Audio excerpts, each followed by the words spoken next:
here we go. This is the Skip Bayless Show, episode 28. This, as always, is the Undisputed. This is everything I cannot share with you during the 2.5 hour Go for the Throat debate show that is Undisputed. On today's show, I'm going to go deeper than one of Jerry's oil wells on Jerry Jones. Then, a little break from tradition here, I'm going to take on a whole bunch of your questions on LeBron versus Brady, on why I'm from Oklahoma City but don't love the Thunder, on what I cannot leave home without, on my Dallas Cowboy Mount Rushmore, on my most memorable Undisputed episode ever, on how I score debates against Shannon Sharp, and finally, on which NFC East rival I hate the most as a lifelong diehard Cowboy fan. Can't wait for that. But first up, as always, it is not to be skipped. The NFL, thankfully, is back in camp, which means my beloved Dallas Cowboys are not so thankfully back to torture me for another football season. Yet, in honor of the Cowboys going back to camp, I opened today's show by reading the opening passage from the first of my 3 Dallas Cowboy books that I wrote. In my view, the best of the 3. It's called God's Coach, if you're not familiar. It's about the rise and the fall of Tom Landry's Cowboy Empire, which in many ways was closer to the Roman Empire. God's Coach begins and ends with Gerald Wayne Jones Jr., Jerry Jones, who just might be the most amazing man I ever met. No exaggeration. So please, for a moment, sit back and, so to speak, drink in the impossibly amazing way in which this quote-unquote hick from the Arkansas sticks, this Jethro Jones, somehow managed to acquire what would become the most valuable team in all the world, America's team. I now hold in my hands, for those who are watching, a real live hardcover copy of God's Coach, my first Cowboys book. And I'm about to read the opening words that I sat at my keyboard and wrote.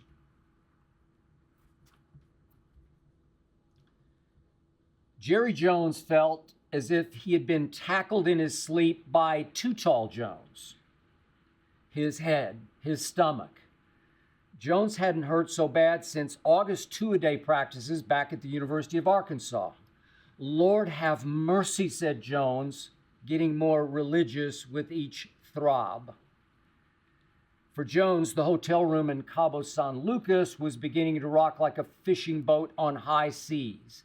The hotel, some famous place, Jones remembers, was built into the cliffs above the Pacific. Below, a charter boat waited in the harbor to take Jones, then age 46, and his oldest son, Stephen, then 23, out after Marlin. But Jones had spent half the night before at a place called the Giggling Marlin, where touristas are strung up by their feet like a prize catch and allowed as many free margaritas as they can drink while upside down. Sick? Jones sure was. The mere thought of stinking fish and a rocking boat made him even queasier. You go on, he told Stephen, who couldn't help grinning. Oh, wait till the boys back home in Little Rock heard that Gerald Wayne Jones, Honky Tonk King, had met his match in Old Mexico. The day before, Jones and Son had been at an oil and gas convention in San Diego. Jerry Jones had done in the oil fields what he did on the football field, overachieve. As a 200-pound guard, he had co-captained Arkansas's undefeated national championship team of 1964. He had married a former Miss Arkansas USA. Then, hustling, plunging, Jones kept striking it richer than Jet Clampett. Only in America, or Arkansas, Jones was worth what? $300 million? He didn't know for sure. But now, in early September 1988, Jones was getting bored with gushers. Stephen had done him proud by playing football at Arkansas and graduating with honors, an engineering degree. Daughter Charlotte had graduated from Stanford with a biology degree and had done some modeling. Jerry Jr. had left home to attend Georgetown. So now Jones was restless for a second career, a new challenge, something fun. He had tired of the convention, and he decided to fly on down the Baja Peninsula in, of course, his Lear 35 with full-time pilot and co-pilot to do some deep sea fishing.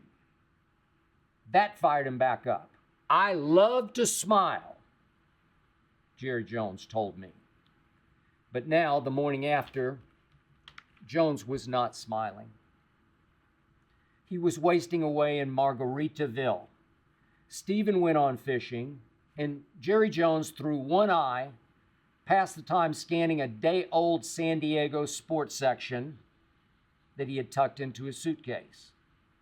His hangover, miraculously, was cured by an item buried on page 5. It said, Dallas Cowboys owner H.R. Bumbright has retained Salomon Brothers, an investment banker, to find a buyer for the team. Jones was up, throwing on some clothes. Damn, the Dallas Cowboys, he thought. Soon he was downstairs in the lobby asking the amigo at the front desk, how you call Dallas, Texas, USA? Jones was led to a room with a single telephone. The international operator told Jones she'd call him back when she reached Salomon Brothers. Jones paced. The phone rang. The connection was terrible. Jones fairly yelled into the mouthpiece, you don't know me, but my name is Jerry Jones, and I'm going to buy the Dallas Cowboys.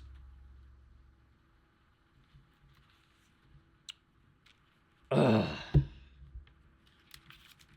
And with those words, and now I'm speaking just to you, no longer reading, with those words, my life certainly changed. Now, 34 years later, Jerry Jones still owns and very much operates my Dallas Cowboys.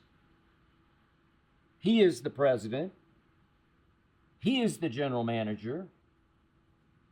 He has eclipsed even George Steinbrenner as the most famous owner in the history of sports. He is the face of the Cowboys. He is the biggest star on the Cowboys. He is the voice of the Cowboys with not one but 2 radio shows a week. Jerry Jones is the heartbeat, for better or worse, of my Dallas Cowboys. All because he got so drunk drinking margaritas while hanging upside down at the Giggling Marlin that he couldn't go out on that fishing boat with his son.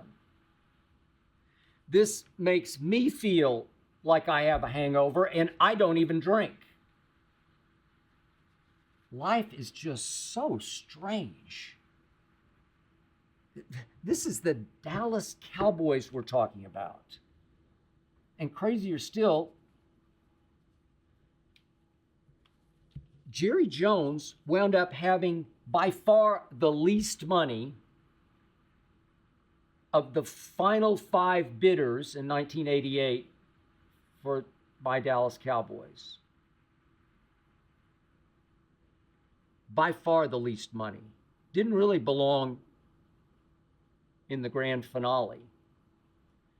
But Jerry was the only bidder who did not want to go forward with the great and powerful Landry, God's coach.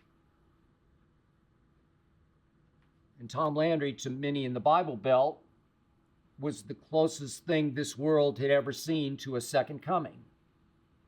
In fact, Coach Landry actually toured in the off seasons with the Billy Graham Crusade, Sea to Shining Sea. The mere thought of firing Tom Landry was just utter struck by lightning blasphemy, even though in 1988, that season before, Coach Landry's team had gone 3-13, which is why Dallas wound up with the first pick in the draft. Yet, Bum Bright, the owner who was selling, despised Coach Landry, as Bum confided to me for the book I was reading from. Bum Bright told me that Landry had cold-shouldered him, never giving him even the time of day at a Christmas party. Bum said Landry's holier-than-thou attitude was always, so to speak, I'm the Genius Hall of Fame coach. You're the guy lucky enough to own the team that I coach. So just please stay out of the way and enjoy the ride. At least that was the attitude that Bum got from Coach Landry. How lucky was Jerry Jones that Bum Bright wanted to get even with Tom Landry? It's a 1,000,000,000 to 1 shot. But Jerry told Bum from the start that he wanted to bring in his old Arkansas teammate, roommate, Jimmy Johnson. They roomed together on the road only because they were in alphabetical order, not because they were that close. But he wanted to bring in Jimmy to be the new head coach of the Dallas Cowboys. And Bum told me that Bum, got a great kick out of that notion. So Bum took less money, he told me far less money, to sell America's team to this upstart interloper from Arkansas. From Arkansas? And upon signing the deal, Jerry flew his Lear 35 down to Austin, Texas, and had Tom Landry pulled off a golf course called Hidden Hills, pulled off the 16th hole, and in a makeshift sales office at Hidden Hills, he looked God's coach right in the eyes and he fired him. Bum Bright later told me that that was actually Bright's decision, and it was actually the then GM Tex Schramm's responsibility to do the deed by firing Landry, but no, Jerry did it. Jerry took the fall. And if you want to know the truth, the more I got to know Jerry, I think he wanted to take the fall. In part, it was the right thing to do, to look God's coach in the eye, but it was also the egomaniacal thing to do. Jerry wanted to have, quote unquote, Coach Landry's blood on his hands because he wanted to go down in history as the man who fired him. So that night, back in Dallas, Jerry did his first big press conference of his life. For him, it was Christmas morning. I bought the Dallas Cowboys. While Cowboy Nation was obviously in mourning for Coach Landry. And that session became known as the Saturday Night Massacre. It was live on TV, wire to wire, on all the Dallas local stations. Jerry put both feet in his mouth. And yet, what I started to learn was that Jerry Jones had the thickest skin of any sports figure I have ever known. Thickest skin by far. And I believe that from that point forward, Jerry Jones has been criticized more than any sports figure in history. I believe that. It's a daily onslaught for Jerry Jones. And I believe he loves it. But I did marvel at how Jerry handled the onslaught that night and how painfully predictively honest he was with the media, because he just declared that he was going to be flat out hands-on.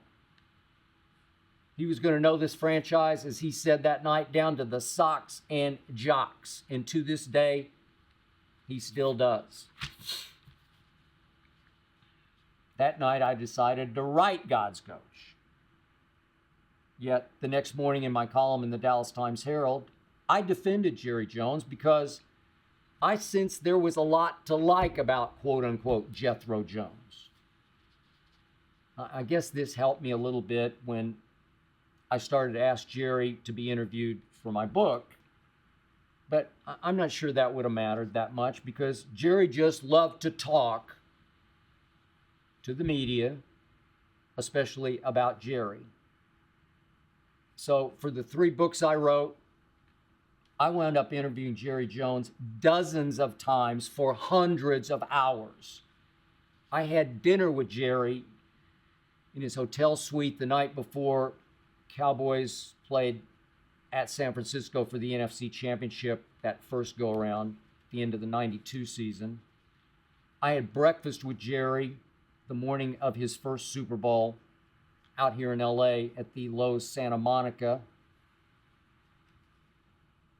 Heck, I even had dinner with Jerry and his family and part of Barry Switzer's family in Phoenix in very early 1996, the week of what would become Jerry's final Super Bowl and 3rd Super Bowl victory. And my point is this: I really got to know Jerry Jones in all kinds of settings. I know him inside and out. And I must admit, I came to just like the heck out of him. I don't know anybody who spent any time around Jerry who doesn't like him. He's just always so happy. Yeah, he's got a temper. I've seen him lose it before. Hell hath no fury like Jerry scorned during a negotiation. And of course, he really lost it one night after they won their 2nd Super Bowl with Jimmy as head coach. League meetings, Tampa. Jimmy proposed a toast at a table full of Cowboy assistant coaches. I'm sorry, Jerry proposed the toast, and Jimmy refused to toast, refused to honor it, wouldn't lift his glass. Jerry tried again. Jimmy wouldn't lift his glass, and Jerry stormed back to the host hotel, pulled a couple of Dallas reporters aside, said he was going to fire Jimmy Johnson and hire Barry Switzer. Bombshell news in Dallas. So there's that temper, but in general, Jerry Jones, from day to day, moment to moment, is simply the happiest human I have ever known. And he is to this day. Of course, during that time I got to know him, the Cowboys were winning 13 playoff games and those 3 Super Bowls. That easily could have been 4 in a row, if not 5 in a row, had Jerry not fired Jimmy. And that was obviously in part because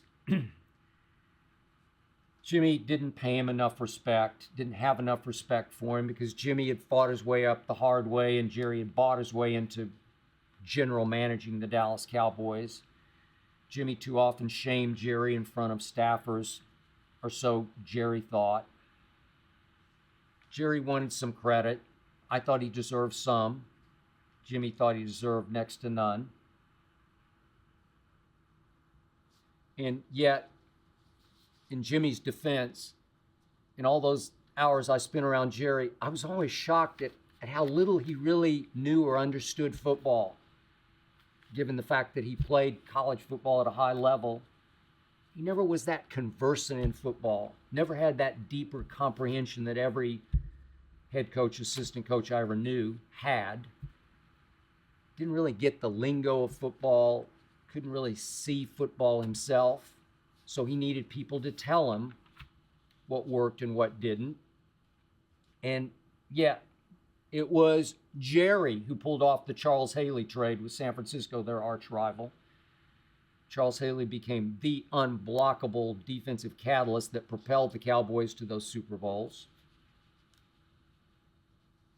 Jerry Everett, the super salesman, somehow pulled that trade off. But first he needed someone inside the organization to explain to him who Charles Haley was and just how valuable he could be. Even though the San Francisco 49ers had finally decided that Charles Haley was more trouble than he was worth. But bigger picture, what I came to love most about Jerry was he was just so unsinkably, unflappably the lucky winner. He just had winner written all over him. He just had that damn the torpedoes drive, that supreme self-belief, that innate sort of intrinsic, inexplicable brilliance about him, that sort of plunger luck about him. If you remember the old cartoon character, Mr. Magoo, not sure you do, but Mr. Magoo could walk unsinged through burning buildings. That was Jerry. And that Jerry, in 1996, had made me believe that my beloved Dallas Cowboys would be in great hands for dynastic decades to come. Since that NFC Championship game, January 14th, 1996, Dallas won that game over Green Bay 38-27. My Cowboys, Jerry's Cowboys, haven't played in another NFC Championship game. Not a single one. Haven't sniffed one. That's about 9,700 days since they haven't even made it back to an NFC Championship game, let alone a Super Bowl. That's 26 and a half years. No championship games, no Super Bowls. They have played in only 15 playoff games in those 26 years. That's tied for 19th in the NFL. But their record in those 15 is 4-11. Only 4 playoff wins in those 26 years since I was at dinner with Jerry and his family and Switzer and his family in Phoenix ahead of that third Super Bowl. Only 4 playoff wins in 26 years. So they won, did Jerry's Cowboys, 10 playoff games in the 4 years from 92 through 95. 10 playoff wins. That record through that stretch was 10-1 in the postseason, followed by 4 playoff wins in 26 years, a 4-11 record. Even worse, their winning percentage, Jerry's Cowboys, in the last 26 years ranks 3rd worst in the playoffs, in the entire NFL. What? From dynasty to dynasty, as in D-I-E, or dynasty, D-I-E-N-A-S-T-Y, dynasty. Ugh. So, was I dead wrong about the Jerry that I came to know through all those books? Nope, I was dead right. He is a natural-born winner. He is still winning. He is still the NFL's happiest man. Still the happiest human I know. We, Cowboy fans, are the losers. We, Cowboy Nation, are relentlessly unhappy. We're built up, we're let down, we're frustrated, we're tormented, we're tortured. And in the end, we're just mad as hell at Jerry bleeping Jones. Do something, Jerry! We all scream in chorus. And last offseason, Jerry did next to nothing. I'll just go ahead and say he did nothing. Can we vote him out of office now? Nope, can't do that. Will we quit watching the Cowboys, quit going to games, buying tickets to games? Will we drive him out of business? Of course we won't. Jerry knows he has us all by the eyeballs. Jerry Jones got his 3 Super Bowl trophies that he still proudly displays in his gigantic office. He's extremely content with those 3 trophies. If Jerry had never won one of those, we'd have a whole different ball game going on. Whole different story right now, but he won 3, and yet he's still covered by the national media, the world's media, like he just won the last 3 Super Bowls. He's still more famous or infamous than ever. His team is still the biggest TV draw in the NFL, and it's not even close. Just watch what's about to happen, and you will watch. 4 or 5 of the top-rated NFL games this year will feature Jerry's Dallas Cowboys, the most valuable team in the world.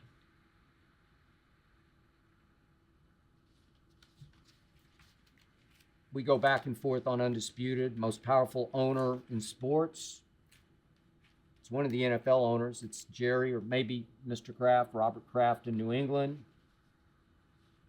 But it feels like it's Jerry. It feels like Jerry is an ultimate decision maker in the National Football League. It feels like he's right there with Roger Goodell in power, if not a little above Roger in ultimate power. Jerry Jones? The hick from the Arkansas Sticks? Are you kidding me? Jerry's winning like never before. Yet,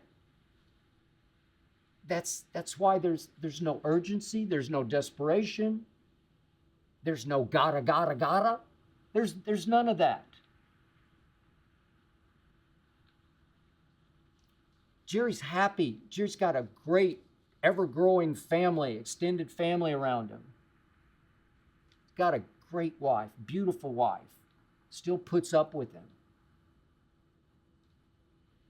Jerry Jones is having the time of his life right now. Remember, he tried to give up control once. He tried to hand over the reins to Bill Parcells for a little while. They ultimately clashed, mostly over Terrell Owens. And it obviously produced no Super Bowl.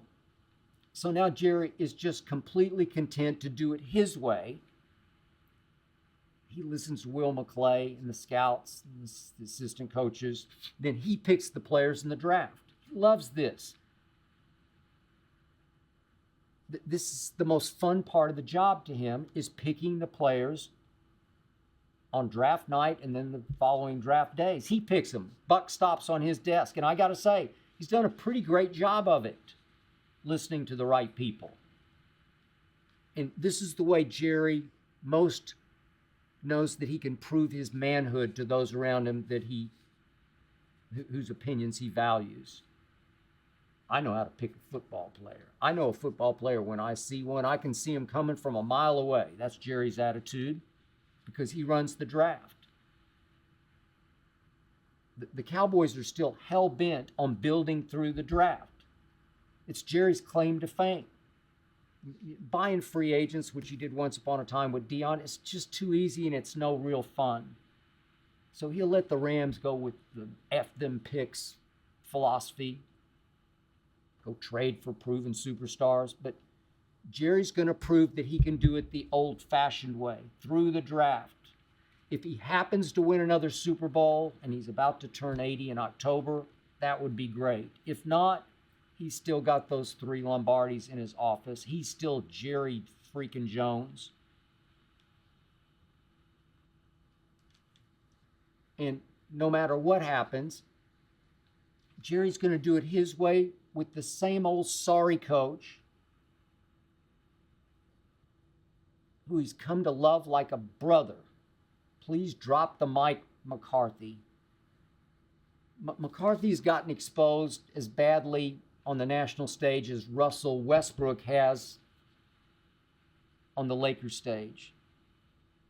McCarthy was nothing but a product of Aaron Rodgers for all those years in Green Bay. But is McCarthy's last name Mudd now? No, it might as well be Jones. Mike McJones. Jerry loves socializing with his quote-unquote brother Mike, and he loves pulling the puppet strings of his brother Mike, who will do whatever Jerry tells him to do because he's got, in his eyes, the best job in football, coaching America's team.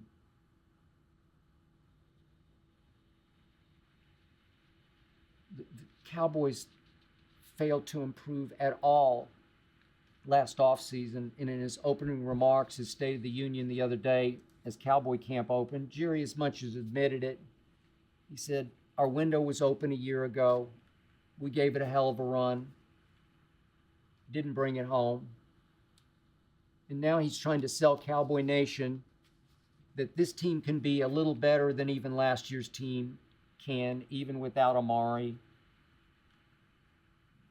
without Lyle Collins, without Randy Gregory, because he's still got Mike McCarthy. We can win a Super Bowl with this man sitting right to my right. Please drop the Mike McCarthy. You're kidding, Jerry. Trying to sell ice to the Eskimos again, and maybe you can pull it off.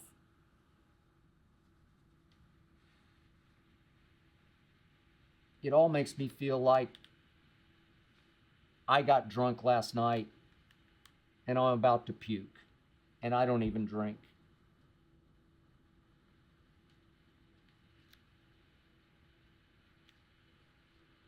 Jerry Jones is still winning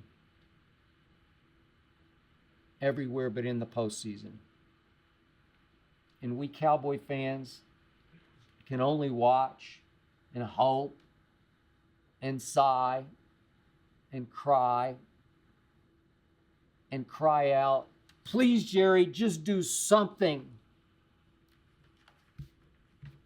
And Jerry Jones just keeps grinning from ear to ear and winning while we lose. Only in America or Arkansas.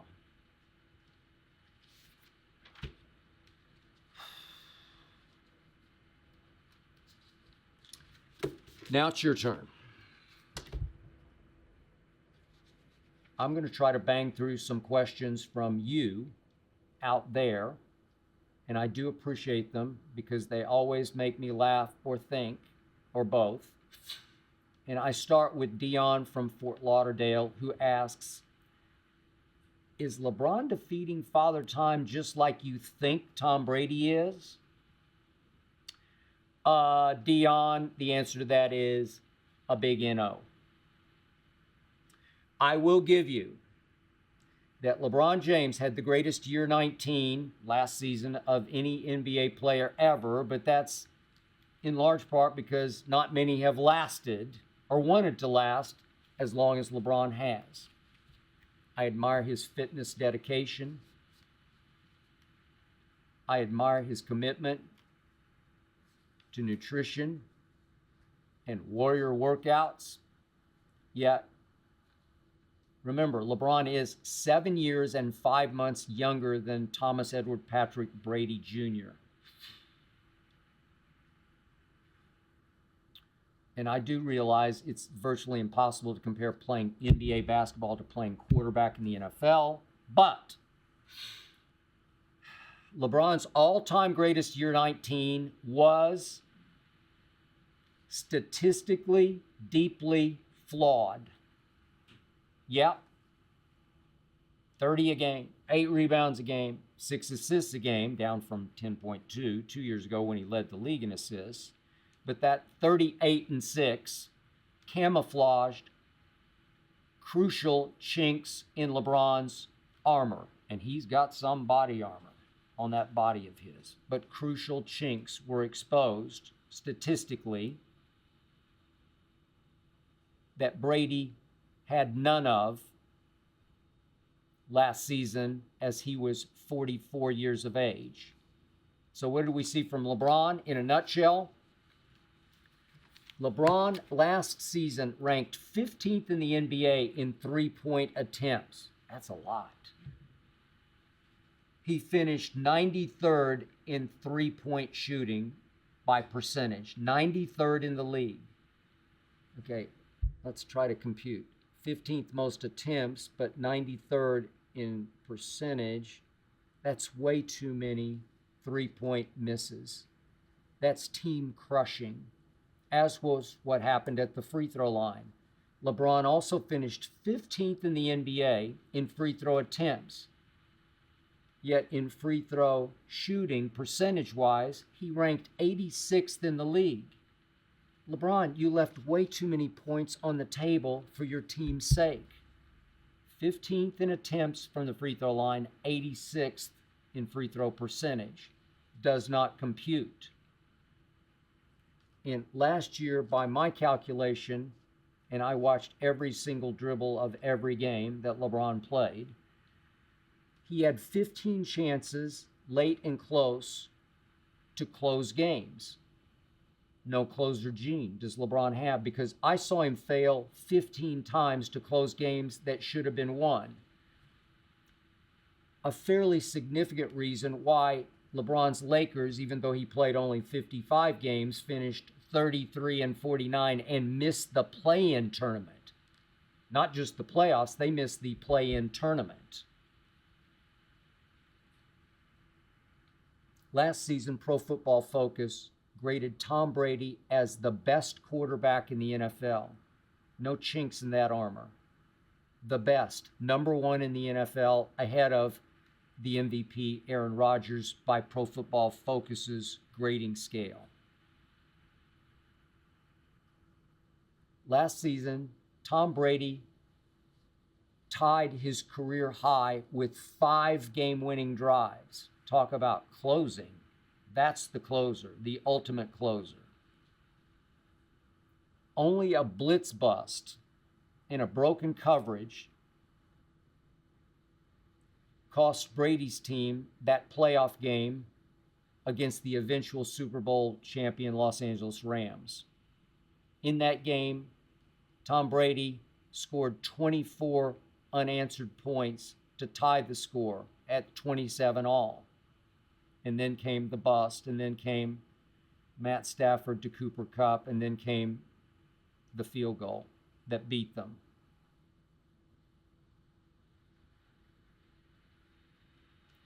I'm sorry, Dion.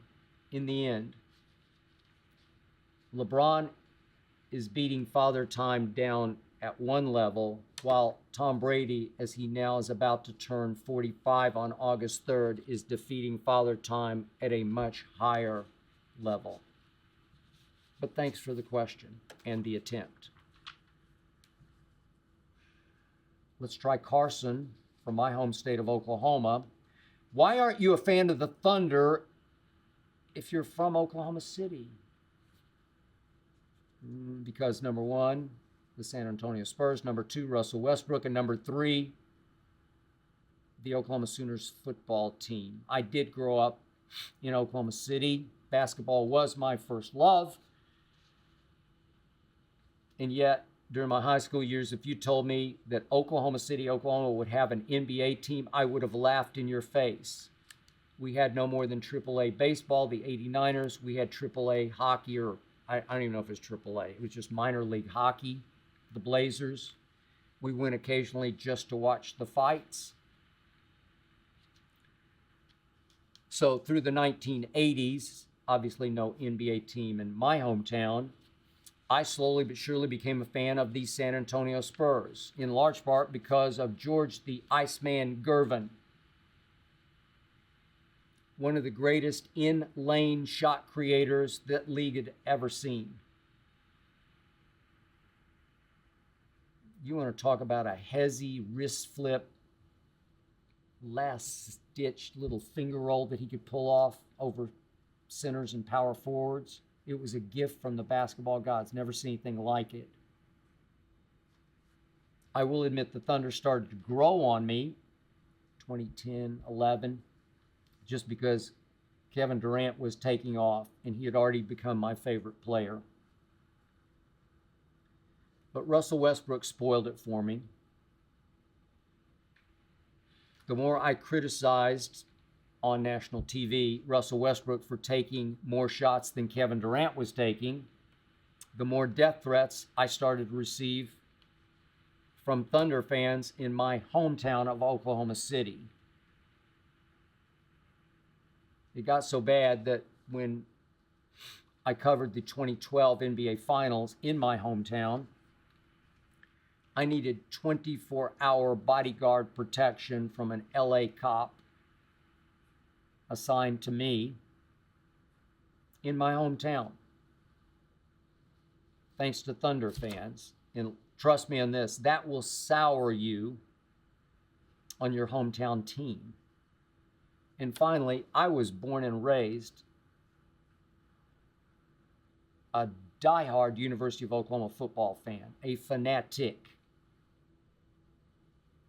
So when friends of mine in Oklahoma City started telling me that the Thunder had become more popular than the Sooners football team, I actually started to take that personally. I began to resent the Thunder just because of that. But hey, I don't know. Maybe Chet Holmgren will change all that. Or maybe not. Next up, Greg from Detroit. What's the one thing you cannot leave home without each day? Interesting. Well, obviously, my phone, but what human in this world wouldn't say the same thing to that? Yeah, even more important to me, Greg, is my food. You are what you eat. You are what you take from home to eat through the day. If you're going to eat healthy during the day, to me, you almost have to take it with you, which I do every single day.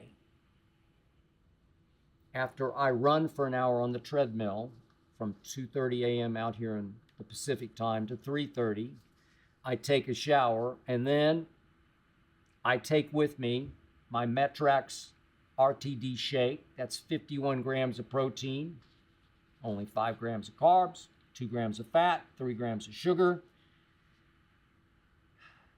Best drink on the market. And I take a bagel with me. I alternate blueberry or cinnamon raisin. I don't recommend it if you're trying to lose weight or maintain weight without much exercise, but I do that treadmill hard, and I need that bagel. And I love my bagel in the morning as we're putting the show together here on the Fox lot for Undisputed. I also take what's called a sparkling ice. The flavor is black raspberry. That's what I sip during breaks during the show, just to keep me hydrated. Sort of flavored water, if you will. And of course, I take with me one and only one Diet Mountain Dew, the breakfast of champions, the nectar of the gods. I take one 20-ounce bottle. Only one to start my engine leading up to the show. I'm not saying it's the greatest thing for you, but it's my only vice, at least in my view. I just love that lemon lime taste and that bite. Can't leave home without that. I also throw in always one Quest bar. 21 grams of protein, 1 gram of sugar only. That's to eat immediately after the show when I'm pretty famished. After Shannon and I have worn each other out for 2.5 hours. My favorite flavor of Quest bar is chocolate chip cookie dough. For sure, I don't leave home without that. And here we go again. Harry, back to my home state, Norman, Oklahoma, asked me a really tough question. Who makes up your Dallas Cowboys Mount Rushmore?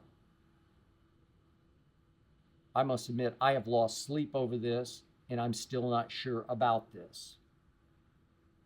I'm just too close to it. I'm too much of a lifelong diehard, so I argue myself to death. I'm undefeated as a debater, but I can defeat myself. So the first on my Cowboy Rushmore is easy. It's Roger Staubach, the greatest Cowboy quarterback ever, my favorite player ever, somebody I got to know very well. And number two is pretty much a no-brainer for me because I believe Michael Irvin was the greatest receiver ever, just on pure clutchness, on leadership, on fire, desire. No-brainer for me, but now it starts to get dicey at 3 and 4. I decided, as I mentioned earlier, I'm going to go with Charles Haley at number 3. I know he was a 49er for a long time, and he was a great one, but the Dallas Cowboys don't win those first two Jimmy Jerry Super Bowls, 92, 93, without Charles Haley. They just don't. He was the closest thing to Lawrence Taylor I have ever seen, and he was very close. He was banged up for the third Super Bowl, but he still played and played very well. So that whole dynastic run was detonated by Jerry's acquisition of Charles Haley, so he's up there for me. Now we get to the fourth and final slot.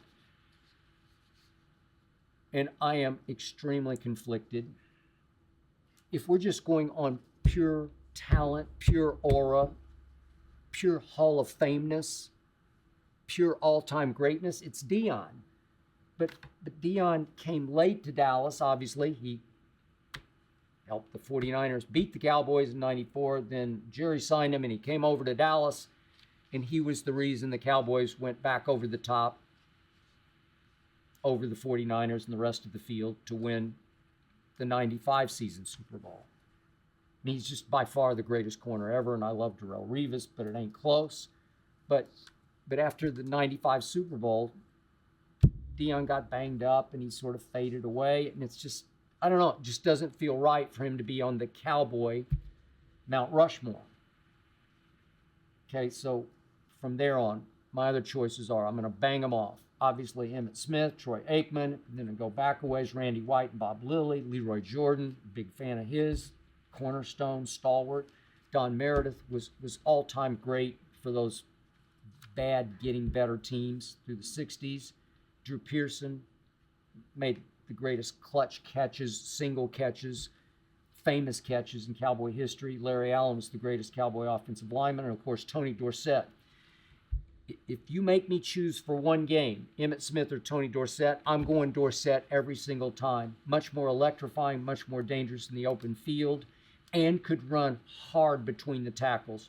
Underrated as a between the tackles ball pounder. Tony Dorsett at 190-ish pounds. But in the end, I got to go Emmitt. I got to go. We never got along that great, but I got to go Emmitt, my fourth slot, Mount Rushmore. Even though he did get to duck and dart behind the greatest offensive line I have ever seen. And even though I would take Dorsett in a one-game situation, Emmitt is the all-time leading rusher. And after Jerry made him sweat for that deal in 93, and he missed the first two games, he did come back and win MVP and then MVP of the Super Bowl. I got to give it to Emmitt. So I'll go Roger Staubach, Michael Irvin, Charles Haley, and Emmitt Smith. And by tomorrow morning, I might just change my mind. Next up, Joshua from Charlotte. We're getting questions from all over the map. Love it. What is the one game that took place before you signed up for Twitter that you wish you had live tweeted during? Okay. I hate to turn this into a Dallas Cowboys special, but I'm going to have to go Cowboys again, and I don't see anybody can argue with me on this one. It's the greatest game I ever covered, ever attended, ever sweated through. It was the 1981 season NFC Championship game, played in early 1982 at Candlestick Park, San Francisco, Cowboys 49ers.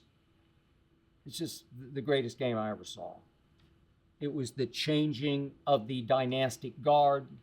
It was the beginning of the Montana Bill Walsh dynasty. And it was the beginning of the end for the Tom Landry dynasty. It was the catch game. Montana tried to throw it away on 3rd and 3 from the 6 as he retreated, sprinted right. The aforementioned Too Tall Jones in hot pursuit. D.D. Lewis in hot pursuit. And Montana flung it, tried to throw it in the first row, and Dwight Clark somehow rose up into the Bay Area fog, and he snatched it above a Cowboy rookie named Everson Walls, who became a good friend of mine. Set the record that year for Cowboy interceptions. 28-27 49ers. Then my man Danny White, trying with all his might to fill the winged cleats of one Roger Staubach, hit the great Drew Pearson on a deep post. Didn't have a lot of mustard on it, but he hit Drew right in the hands as he broke inside. And Eric Wright, a second-round rookie for the 49ers that year, got away with what would now be immediately flagged by 5 officials. Flags would fly everywhere as a horse collar. He yanked Drew Pearson down from behind by the neck of the jersey. He saved the day. And poor Danny White got sacked and fumbled on the next play. Game over, dynasty over. A game made for Twitter. Jalen from New York. Is there a particular episode of Undisputed that you remember for one reason or another?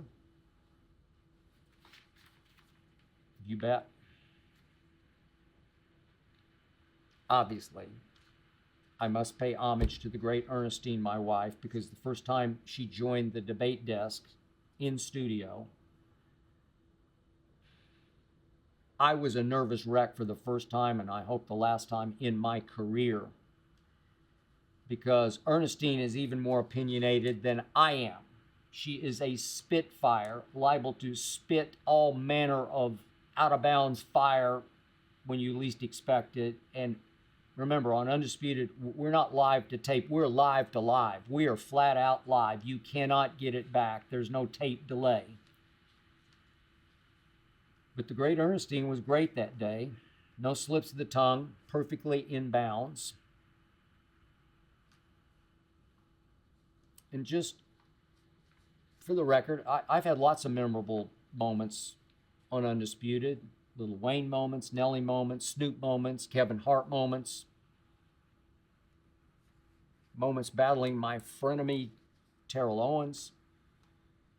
But weird as this might sound, I'll go deep here. I'm just going to be honest. The show I remember most came early in our run, Shannon and my run here on FS1. Only in our second month on air on FS1. This was in 2016, October. In studio, sitting just to my left, was the great Antoine Fuqua, who joined us to talk about the documentary he had done on his beloved 1971 Pittsburgh Pirates. Antoine from Pittsburgh. He lived and died for those Pirates of Roberto Clemente and Willie Stargell.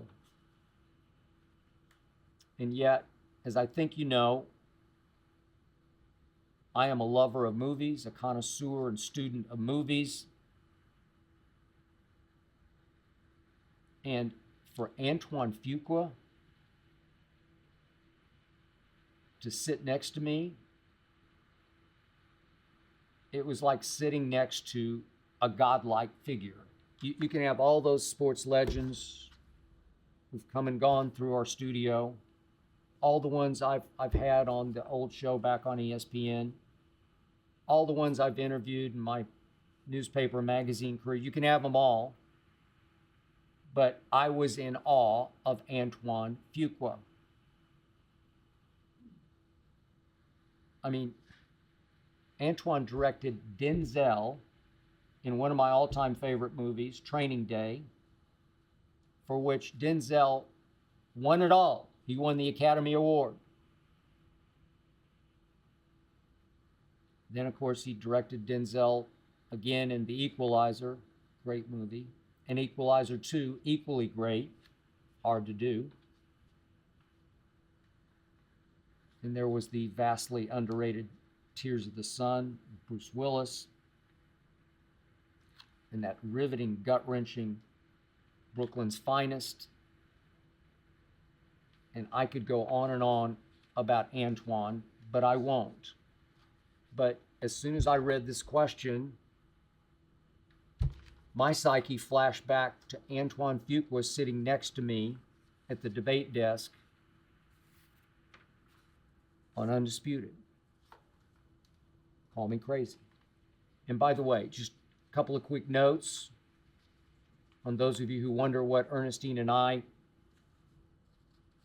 have been watching non-sports. The other night, we tried The Gray Man, featuring our close friend Billy Bob Thornton. Didn't expect much, pleasantly surprised. Sensational shootouts. I liked Ryan Gosling as a Jason Bourne. I'll go B+, and I will watch the inevitable sequel. We also watched The Outfit, maybe a little off-Broadway for many of you, starring the great Mark Rylance. The acting is superb. The script flips.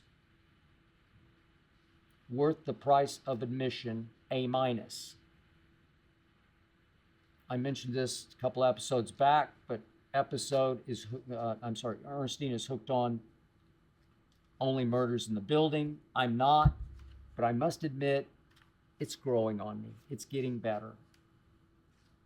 And finally, I finally watched On the Treadmill on Saturday and Sunday, Last Night in Soho. Ernestine said no to it from the start. Too much blood. I must admit, I really liked it. Edgar Wright got game. But I knew that, and I expected that from Edgar, from his mock horror trilogy that he did early on, and then from Baby Driver. I was thoroughly entertained from start to finish. Back to you, back to Hal from New York. Do you score debates on Undisputed like a boxing match, like 10-9, 10-9 per round? Now, of course, Hal, every topic we do is not a flat-out debate. Sometimes we just authentically agree on breaking news topics that we have to do, so it's more discussion than debate. But when we do disagree, we flat out authentically disagree. We do not trick up any debate on the show. There has never, ever been, I'll take this side if you can take that side. Never, ever. So I'm just here to tell you, when we do all out, flat out disagree, I do not lose. I have never lost. And it's an upset if I win a round only by 10-9. I win nearly every round of a disagreement 10-8 by a TKO, if nothing else, because there's always a knockdown. There's almost always some blood. Such as the other day, just quick example. Shannon tried to defend an anonymous quote in The Athletic in their tier ranking of quarterbacks, saying that Aaron Rodgers has made his teammates better than Tom Brady has made his teammates. Shannon tried, and I shredded his argument. I mean, Aaron Rodgers had Devontae Adams for 8 years, 8 seasons. That's 108 games of Devontae.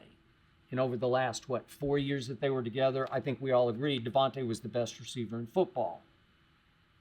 Brady did have Randy Moss, but he had him for only 36 games. 36 games? So versus 108 that Aaron's had Devontae until now. See how that works out. But this anonymous quote ripped Brady for not developing N'Keal Harry back in New England. And I went for the throat on this one. Brady, if you know what actually happened, had N'Keal for only 1 year, which was N'Keal's rookie year, first round pick, obviously. But N'Keal was hurt for much of that year with a bad ankle. He started only 5 games and had very little time or the capability of practicing with Brady, which is everything to Tom Brady, to develop any kind of rapport or timing. I mean, in the end, Tom Brady has won 7 Super Bowls in 10 tries, and 2 others he did his part to win. First Eli, and certainly against Philadelphia.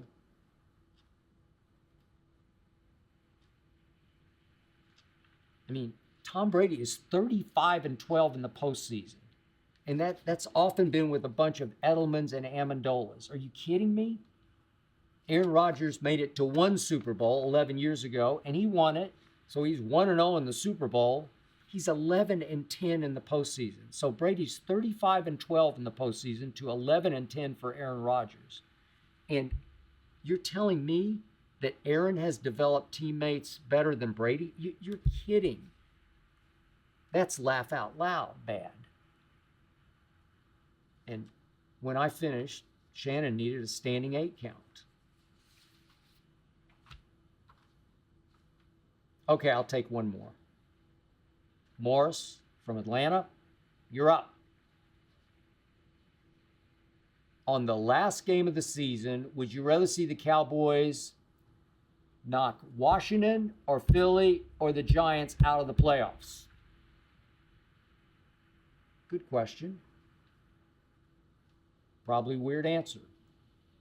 So Washington obviously has been our historical arch rival. But I've always had respect for Washington. Obviously, used to be the Redskins. I grew up with that. But I always had respect for the then Redskins. And I had even more respect for the Giants because they were class. They were integrity. They were cornerstone NFL franchise. And I never had a drop of hate for them or, for that matter, the Washington team. I just didn't.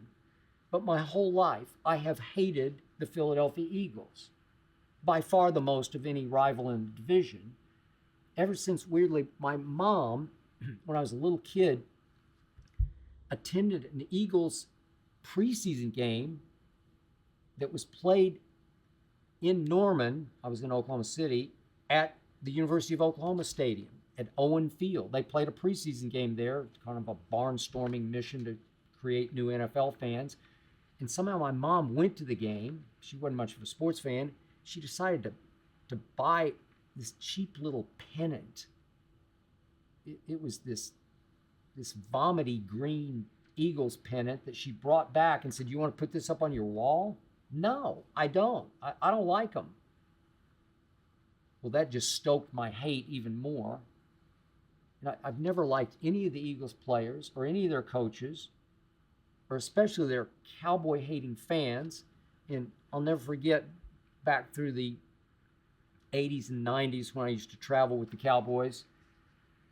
They would take tours of Cowboy fans on the road to these rivalry games within the division. And the one golden rule was, when in Philadelphia, nobody in the tour group wears any Cowboy paraphernalia. No hats, no jerseys, no identification, because your life can be in jeopardy back at what used to be called the Vet.